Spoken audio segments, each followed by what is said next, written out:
Our today's topic is atomic number.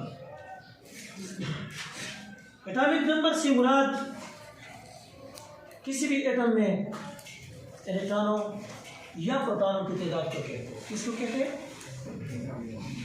The number of electron और proton in an atom.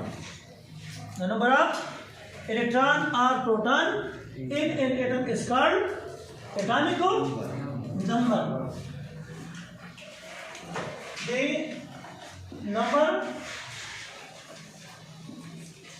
of proton in an atom is called atomic number.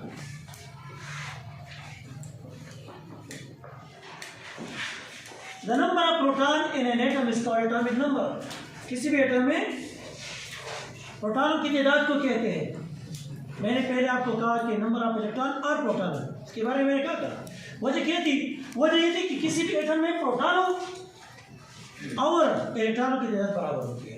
दोनों की तादाद बराबर होती है। क्योंकि तादाद बराबर होती है, इसी वजह से हम ये भी कह सकते हैं कि नंबर ऑफ प्रोटॉन और electron in an atom is called atomic number. या इसी तरह भी आप कह सकते हैं कि number of proton in an atom, किसी भी एटम में प्रोटॉनों की तादाद को क्या कहते हैं? एटॉमिक नंबर कहते हैं। एटॉमिक नंबर के लिहाज से अब इसी एटॉमिक नंबर को किस चीज से जाहिर करते हैं?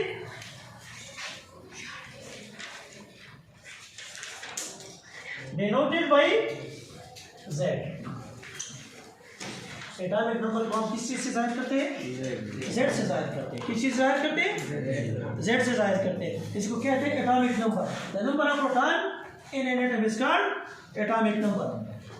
इसी एटॉमिक नंबर के साथ जो दूसरा रिलेटेड वो है मास नंबर। मास नंबर इसे हम कहते हैं कीमती नंबर। कीमती नंबर से मुराद क्या है? The number of proton and neutron in nucleus of an atom. The number of proton and neutron, मतलब क्या कि इन दोनों की जमा, इन दोनों की मजमुआ, इन दोनों का मजमुआ किस चीज के बराबर होता है? वो मास नंबर के बराबर होता है। किस चीज के बराबर होता है? मास नंबर के बराबर। मास नंबर को हम किस चीज से जाहिर करते हैं? किस चीज जाहिर करते हैं? Denoted by A। Denoted by A। Let's suppose any atom is X, is an atom। अब इसी एटम में हम एटॉमिक नंबर को और मास नंबर को कहाँ पे जाहिर करेंगे? कहाँ पे लिखेंगे इसको? एटॉमिक नंबर को हम नीचे यहाँ पे लिखेंगे और मास नंबर को यहाँ पे लिखेंगे। मास नंबर को यहाँ पे लिखेंगे। मसलन एग्जाम्पल की तरफ आते हैं। एग्जाम्पल की तरफ आते हैं। ऑक्सीजन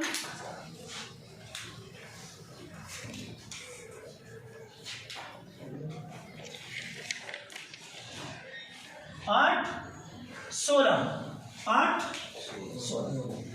इसी ऑक्सीजन की आप बात करें तो इसकी जो एटॉमिक नंबर है वो क्या है? 8। और इसके जो कीमती नंबर है, कीमती नंबर इसे क्या है?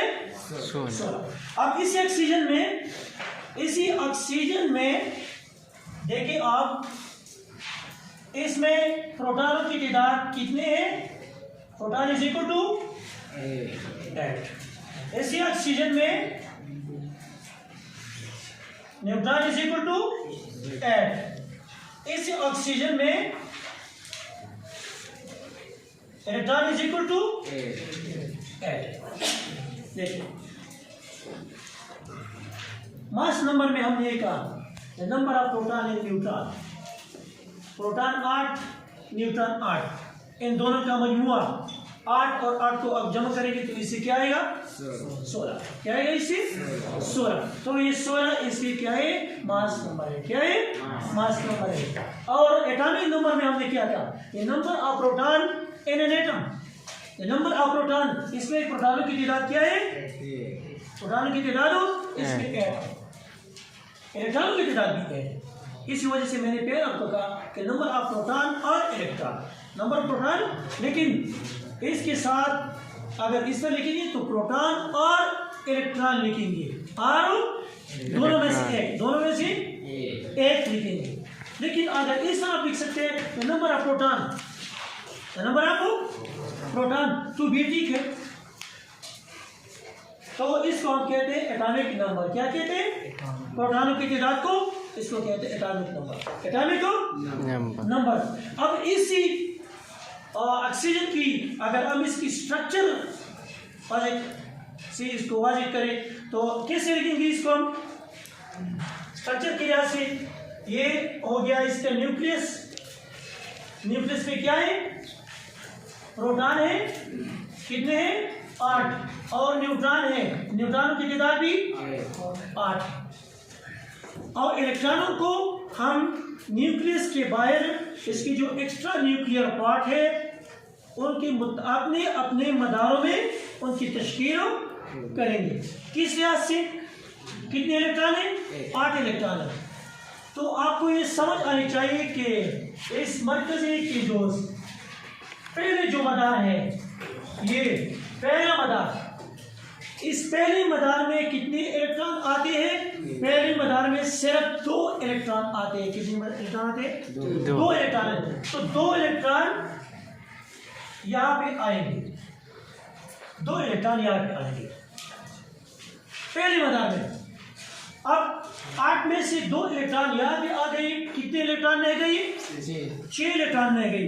तो जो दूसरा मदार है इसके बाद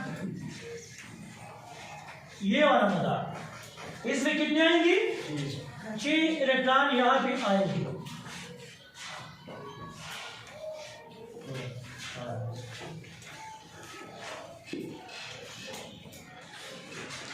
इलेक्ट्रॉन यहाँ पे आएंगे क्योंकि दूसरे मदार में ज्यादा से ज्यादा इलेक्ट्रॉनों की तादाद 8 है। कितने है दूसरे मदार में दूसरे मदार में इलेक्ट्रॉनों की तादाद ज्यादा से ज्यादा तो 8 हो सकती है। 8 से ज्यादा नहीं हो सकती।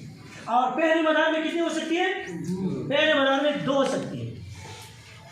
तो हमारे पास तो कितने 2 तो पहले मदार में आ गई। इसके बाद दूसरे मदार में कितने आएंगे 6 इलेक्ट्रॉन। तो ये इसकी जो इलेक्ट्रॉनिक कन्फिगुरेशन जैसे हम कहते हैं इलेक्ट्रॉनिक तश्कील कहते हैं ये किसी ऑक्सीजन की इलेक्ट्रॉनिक तश्कील ऑक्सीजन की इलेक्ट्रॉनिक तश्कील। तो एटॉमिक नंबर और मास नंबर क्लियर है कि नहीं क्लियर है मेरे ख्याल में क्लियर है। तो इससे आप किसी भी एटम के आपको अगर कहा जाए कि न्यूट्रॉनों की तादाद मालूम करें प्रोटॉनों की तादाद मालूम करें इलेक्ट्रॉनों की तादाद मालूम करें आप इसे मालूम कर सकते हैं। मसलन अगर आपको इसके हवाले से इसका जो कीमती नंबर है 16 एटमी नंबर है 8 और आपको कहा जाए कि इसमें कितने न्यूट्रॉन होंगे कितने न्यूट्रॉन होंगे। तो चूंकि मास नंबर को हम किससे जाहिर करते हैं इसको प्रोटॉन प्लस न्यूट्रॉन से जाहिर करते हैं। तो प्रोटॉन और न्यूट्रॉन आपस में मिलेंगे दोनों के मजमूए को क्या कहते हैं मास नंबर कहते हैं। उस मास नंबर आपके पास क्या आ गया 16 प्रोटॉन कितने आ गए 8। आपने न्यूट्रॉन को मालूम करें न्यूट्रॉन कितने होंगे इसके।